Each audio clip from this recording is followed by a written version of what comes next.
నమ శివాయ. ఈ రోజు నుంచి ఎంతో పరమ పవిత్రమైన కార్తీక మాసం అయితే మొదలవుతుందండి.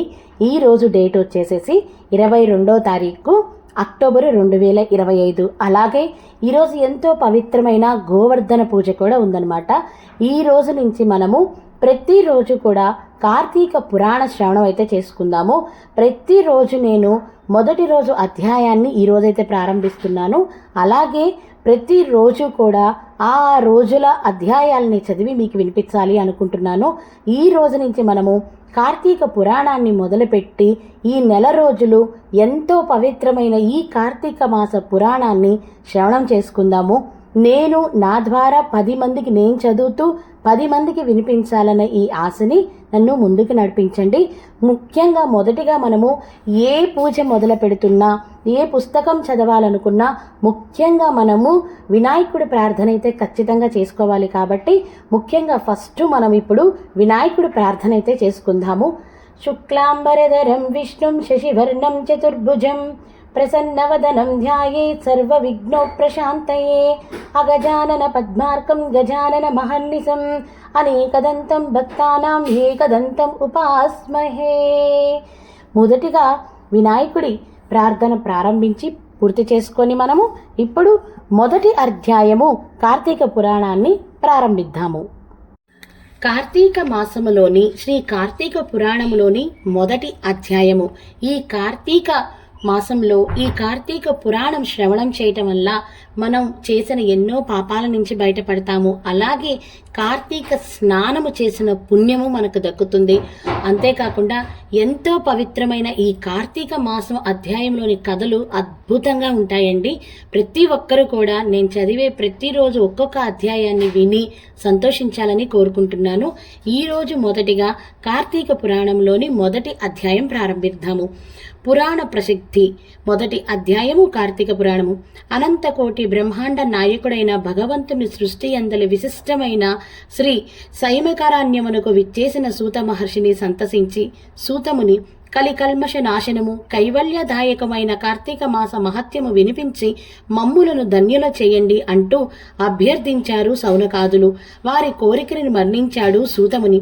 సౌనకాదిర్షులారా, పరమ పవిత్రమైన కార్తీక మాస మహత్యము గురించి వివరించి చెబుతాను. మా గురుదేవులైన వేదవ్యాస మహర్షుల వారు ఈ కార్తీక మహత్యాన్ని అష్టాదశ పురాణములలోని స్కంద పద్మ పురాణములు రెండింటిలోనూ వక్కాణించి ఉన్నారు. బ్రహ్మర్షి శ్రీ వశిష్ఠ మహర్షిచే రాజర్షి అయిన జనకునకు ఈ కార్తీక మహత్యము గురించి సవివరంగా చెప్పబడి ఉన్నది. మన అదృష్టం వలన నేటి నుండి కార్తీక మాసం ప్రారంభమైంది కనుక ప్రతిరోజు నిత్య పారాయణగా ఈ మాసమంతా కార్తీక పురాణం శ్రవణం చేసుకుందాము. స్కంద పురాణమందలి వశిష్ఠ ప్రోక్తమైన కార్తీక మహత్యము గురించి చెబుతాను, శ్రద్ధగా వినండి అంటూ స్కంద పురాణములోని కార్తీక మహత్యము గురించి సూతుడిలా చెప్పసాగాడు. పూర్వకాలములో ఒకసారి సిద్ధాశ్రమములో జరుగుతున్న యాగానికి అవసరమైన ద్రవ్యాలను స్వీకరించడానికి జనక మహారాజుకు వద్దకు వెళ్ళాడు వశిష్ఠ మహర్షి. అక్కడ సకల మర్యాదలను స్వీకరించి తన రాకకి కారణాన్ని గురించి జనక మహారాజుతో చెప్పాడు. అందుకు జనక మహారాజు ఆనందంగా అంగీకరించాడు. బ్రహ్మర్షి, మీ యొక్క యాగానికి ఎంత ద్రవ్యం కావాలన్నా నిరభ్యంతరంగా ఇస్తాను. సర్వ పాపహరమైన కార్తీక మాసం అత్యంత మహిమగలదని, సమస్త ధర్మాల కన్నా శ్రేష్టమైనదని చెబుతుంటారు కదా. అసలు ఈ మాసానికి ఇంత ప్రాముఖ్యం ఎలా వచ్చింది? కార్తీక వ్రతం ఉత్కృష్ట ధర్మమే విధంగా అయిందో చెప్పండి మహర్షి అంటూ జనకుడు ప్రార్థించినాడు. అందుకు సంతోషించిన వశిష్ఠుల వారు మందహాసము చేస్తూ ఈ విధంగా తెలపసాగారు. జనక మహారాజా, పూర్వ జన్మలో ఎంతో పుణ్యము చేసుకుంటేనే సర్వశుద్ధి కలిగిన మీలాంటి వారికి మాత్రమే కార్తీక మహత్యం వినాలనే కోరిక కలుగుతోంది.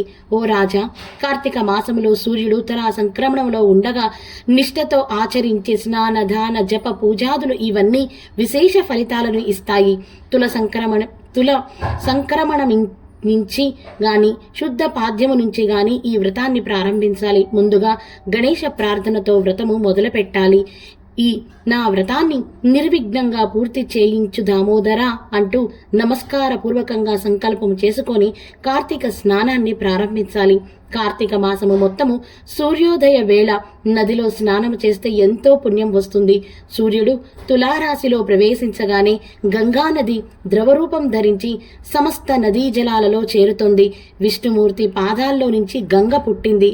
గాన వాపి కూప తటకాది సకల జలాలలో కూడా విష్ణుమూర్తి వ్యాపించి ఉంటాడు.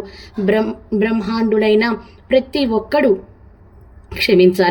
బ్రాహ్మణుడైన ప్రతి ఒక్కడు కార్తీక మాసములో నదికి వెళ్ళి హరిధ్యానముతో కాళ్ళు చేతులు కడుక్కొని ఆచమించి శుద్ధాత్ముడై మంత్రయుక్తంగా మొలలోతు నీటిలో నిలబడి స్నానము చేయాలి. అనంతరం దేవతలకు, ఋషులకు, పితరులకు తర్పణాలు వదలాలి. ఆ తరువాత ఆగమహర్షణ మంత్రజపముతో బ్రొటన వేలి కొనతో నీటిని 3 సార్లు కదిలించి దోసిళ్లు నీటిలో గట్టు మీదకు చిమ్మాలి. తీరం చేరిన తరువాత కట్టుబట్టలను కొనలను పిండుకోవాలి. దీనినే యుక్ష్మ తర్పణం అంటారు. ఒళ్ళు తుడుచుకొని మడిబట్టల్ని అంటగా వస్త్రాలని కట్టుకొని హరినామ స్మరణ చేయాలి. గోపీ చందనముతో ఊర్ధ్వ పుండరాలను ధరించి సంధ్యావందనాన్ని, గాయత్రీ జపాన్ని ఆచరించాలి. ఆ తరువాత బ్రహ్మయజ్ఞాన్ని ఆచరించి శంఖ చక్ర దారి అయిన విష్ణువును సాలగ్రామమందు భక్తితో షోడశోపాచారాలతో పూజ చెయ్యాలి. పిమ్మట ఇంటికి చేరి దైవార్చన వైశ్వదేవాదులు చేయాలి. పూజ ముగిసిన తరువాత భోజనము చేసిన తదుపరి పునః పురాణ కాలక్షేపం చేసుకోవాలి. సాయంత్రపు వేళ ఎలాంటి పనులు ఉన్నా, వ్యాపార లావాదేవీలు ఉన్నా వాటిని విరమించుకొని వైష్ణవ ఆలయాలలో యథాశక్తిన దీపాలు పెట్టాలి. స్వామిని ఆరాధించి భక్షో భోజన నైవేద్యాలని నివేదించి భగవంతుని స్తుతించి నమస్కరించుకోవాలి. ఇలా కార్తీక మాసము మొత్తము ప్రతిరోజు ఈ విధంగా వ్రతాన్ని చేయాలి. ఈ విధంగా వ్రతాన్ని చేసిన వారు పునరావృత్తి రహితమైన వైకుంఠాన్ని చేరుతారు. పూర్వజన్మలో చేసిన పాపాలతో పాటుగా ఈ జన్మలోని పాపాలు కూడా కార్తీక వ్రతం వలన హరించుకుపోతాయి. ఎవరైతే ఏ కులం వారైనా, ఏ మతం వారైనా వర్ణ లింగ భేద రహితంగా ఈ వ్రతాన్ని ఆచరించవచ్చును. అలా ఆచరించిన వారు మోక్షాన్ని పొందుతారు. జనక మహారాజా తనకు తాను ఈ వ్రతాన్ని ఆచరించలేకపోతే ఇతరులు ఈ వ్రతము చేస్తుండగా భక్తి శ్రద్ధలతో చూసినా, ఆలకించిన విష్ణు కృప లభిస్తుంది అని వివరించారు వశిష్ఠ మహర్షి. మొదటి రోజు పారాయణము సమాప్తము. నేను చదివిన మొదటి రోజు పారాయణములో తెలిసి తెలియక ఏమన్నా చిన్న చిన్న తప్పులు దొల్లి ఉంటే మనసారా క్షమించాలని కోరుకుంటున్నాను. ఓం నమః శివాయ. ఓం నారాయణాయ.